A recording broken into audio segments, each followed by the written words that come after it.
por ejemplo, podemos ver estudios, publicaciones que nos implican la importancia que tiene la proteína de shock térmico, ¿verdad? Para poder entender cómo deshacernos de aspectos tan importantes como es los efectos secundarios a una quimioterapia, los efectos secundarios, por ejemplo, a una radioterapia, por ejemplo, que es sumamente interesante. ¿Por qué? Porque también se ha demostrado que estas proteínas de shock térmico aumentan la capacidad de la fagocitosis. Entonces, ¿qué efectos metabólicos están relacionados a las proteínas shock térmico? Promover la formación de colágeno, promover su deterioro, o sea, evitar su deterioro. Por eso es tan importante para la cicatrización, para la actividad inflamatoria, para la respuesta inmunológica y quizás una de las cosas por las cuales la fibromialgia se presente es porque quizás también tenga un patrón inmunológico, una parte autoinmune, ¿verdad? Puede ser muy interesante. Mejoran lógicamente la captación a la insulina, la captación al oxígeno. Es muy importante precisamente en los aspectos de la autofagia y por supuesto para degenerar, para destruir aspectos tan importantes como son los ateromas, por ejemplo, ¿no? Pero todos los efectos importantes que tiene el uso del equipo, ya lo hemos visto, es este que les voy a mencionar. ¿Por qué? Porque desde mi punto de vista es muy importante, ¿de acuerdo? El potencial de acción transmembrana. La mayor cantidad de energía celular que nuestro cuerpo produce, pues lo produce por la vía mitocondrial. Pero eso nosotros no lo podemos medir. ¿Cómo mides la energía mitocondrial? Sería imposible medir la energía que produce la mitocondria. La única forma en la que podemos medir la energía de una célula es a través de lo que podemos tener contacto y en ese sentido va a ser la membrana celular. ¿De acuerdo? La membrana celular va a activar de forma energética a partir de la donación de electrones a la mitocondria, en lo que nosotros llamamos la cadena de transporte de electrones, para poder activar la formación de la energía mitocondrial. Pero esta energía que se produce en la membrana celular, pues juega un papel sumamente importante. Esta membrana celular, que es el medio que separa a la parte interna de la parte externa de nuestras células, es sumamente interesante, sumamente interesante. Pónganme mucha atención porque esta es una de las claves importantes para poder entender algunos aspectos de la fibromialgia, ¿verdad? Vamos a ver que la membrana celular va a tener un potencial electromagnético inclusive, ¿no? Un potencial de menos 90 milivolts, si estamos hablando solamente de la parte eléctrica. Pero dijimos que también teníamos que ver la parte magnética, ¿no? Sin lugar a dudas. Bueno, vamos a verlo de esta manera. En la membrana celular, en las células musculoesqueléticas, este potencial de membrana es de menos 90 milivolts. Están dados precisamente por un potencial electroquímico entre los principales electrolitos, que es el sodio y el potasio. No es decir que los demás no importen, pero eso es lo que genera precisamente esa diferencia de potencial, que es lo que va a donar los electrones para que se active la mitocondria, ¿de acuerdo? Vamos a ver que el sodio, que es un mineral que se encuentra principalmente fuera de la célula, 140 milimoles sobre 14 que hay adentro, entonces decimos que su reino es el medio externo, el reino exterior a la célula, ¿no? Mientras que el potasio, que es 150 milimoles en el medio interno y solamente 5 en el medio externo.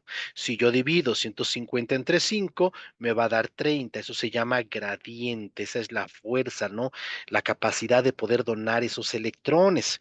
Si yo divido 140 entre 14, me va a dar 10. Esto es el gradiente. Otra vez, la capacidad para liberar electrones que permitan la activación de la energía mitocondrial, ¿verdad? Pero ¿qué sucede, compañeros? ¿Qué sucede si yo empiezo a modificar esto desde el principio más sencillo? ¿Cómo? A través de la dieta.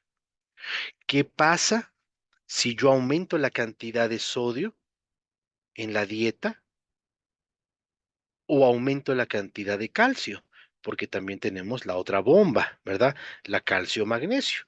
Ahorita estamos estudiando la sodio-potasio, pero también tenemos la otra bomba. ¿Qué pasa cuando yo aumento la cantidad de sodio en la dieta? Bueno, que este gradiente que acabamos de mencionar, puede empezarse a cambiar. Dijimos algo que era muy importante. Es muy importante que este gradiente no disminuya, porque si este gradiente disminuye, la energía disponible para las funciones celulares también se va acabando o va disminuyendo.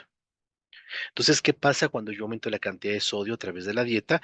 Bueno, que la cantidad de energía disponible va disminuyendo, el potasio se sale de este, el interior de la célula, se va para el medio externo y se va perdiendo la carga negativa de la membrana celular. Lentamente, ¿quién es la carga negativa? La proteína es la carga negativa. ¿De acuerdo? Vamos a ver que precisamente este nitrógeno con el cual se forma la proteína se va saliendo. El nitrógeno se une a unas moléculas llamadas hidrogeniones, al hidrógeno, aquí afuerita, y va formando amoníaco. Y decía mi querido maestro, el doctor Demetrio Sodi Payares, decía algo muy importante, ¿verdad? Decía algo que es fundamental. La acumulación de nitrógeno en el tejido produce dolor. Esta es entonces quizás la respuesta más importante para poder entender a la fibromialgia. Por eso yo les dije, nosotros empezamos a tratar a los pacientes con dieta, con masaje, ¿verdad? Modificando el potencial de membrana a través de su alimentación y de cosas como pueden ser el Bioteracare, que impacta sobre el potencial de membrana, el paciente empezó a mejorar drásticamente, ¿verdad? Por esto que es sumamente importante. Ahora, si el potencial de membrana está disminuyendo, porque ya dije que el gradiente disminuye, entonces vamos a ver que la entrada de oxígeno empieza a verse limitada, ¿de acuerdo? El problema es que esta ruta del oxígeno pues es la que más energía produce 36 moléculas de ATP. Esto no lo puede hacer la célula, solamente va a poder hacer estas dos. El problema es que la vía anaeróbica no puede desembocar a la acetilcoenzima A, que es el responsable de la formación del ciclo de Krebs. Tiene que regresar a su vía inicial, que es el piruvato, y por la acción de una enzima que se llama lactato deshidrogenasa, se convierte en lactato. Aquí el interior de la célula se empieza a acidificar. ¿Sale? Y algo muy importante, la proteína, dijimos, se empieza a salir. Por eso es que el paciente, no solamente con fibromialgia, pero lo pueden ver en fibromialgia, tiene sarcopenia, está perdiendo la parte muscular. Me explico. Yo recuerdo a esta alumna que desafortunadamente falleció muy jovencita, pero tocaba sus músculos y parecían como gelatina, precisamente por esta acción sarcopénica que se está produciendo, con lo cual es verídico. Entonces, la acumulación de los puntos gatillo bien puede ser acumulación de amoníaco.